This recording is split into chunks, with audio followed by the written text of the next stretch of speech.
Dans Smart Patrimoine, on se pose cette question essentielle. La macroéconomie sert-elle à quelque chose? Alors, on n'a pas 4 heures, mais on a quelques minutes en compagnie de notre invité, Régis Jancovici. Bonjour. Bonjour Fabrice. Vous êtes le dirigeant de Luxavie et c'est vrai qu'on entend beaucoup d'économistes commenter les marchés toute l'année. Alors, ces économistes, est-ce qu'ils sont vraiment utiles? Alors déjà, ils sont intéressants parce qu'ils nous donnent un cadre de pensée sur les taux, l'inflation, la croissance.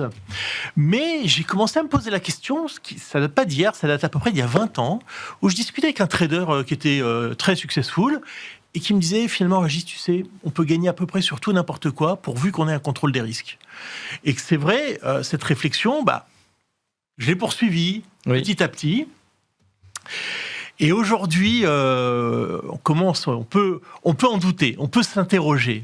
Ne serait-ce que voir, par exemple, très concrètement, quand on regarde les meilleurs gérants, ce ne sont pas forcément des économistes. Ils ont toujours une cellule macro, quand même, avec un économiste en chef qui vient sur les plateaux, qui nous explique que ceci, que cela, les implications, etc. Ça leur donne un cadre, justement, après, in fine, dans la salle des marchés, aux traders, ou pas du tout?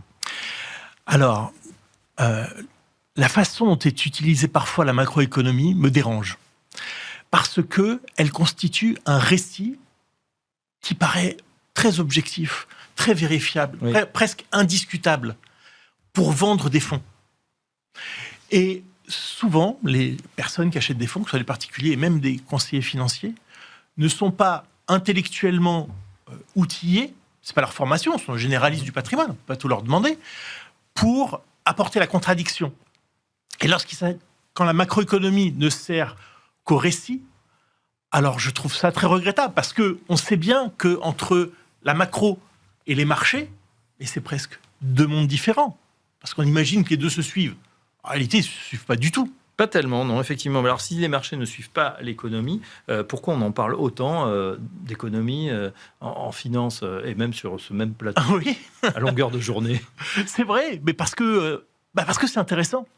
C'est intéressant, ça donne un sentiment de contrôle et de compréhension de ce qui se passe. Ça donne du sens.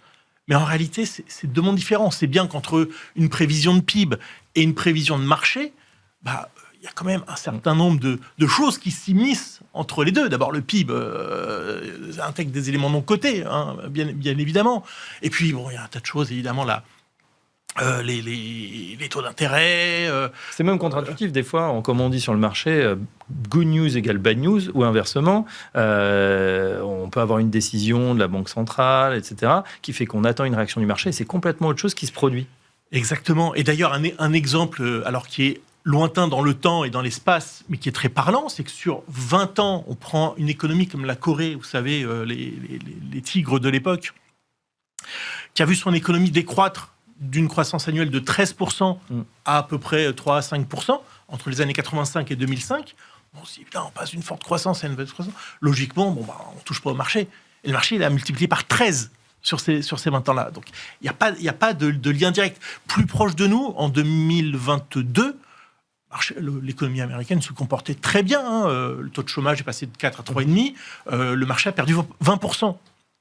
Donc, finalement, on peut être tenté de croire, j'avais un de mes mentors qui me disait ça, et j'adorais cette expression, c'est qu'en fait, en bourse, on cote que deux choses. C'est l'avidité et la trouille. Fear and greed. Exactement.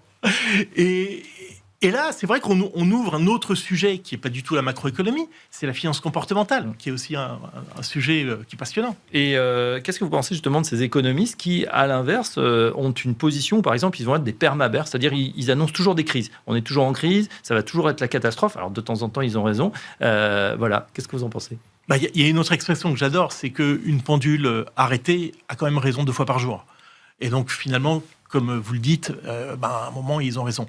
Ce qui peut être intéressant, c'est le raisonnement qui est sous-tendu derrière ce résultat de dire, ça va baisser, ça va baisser, ça va baisser.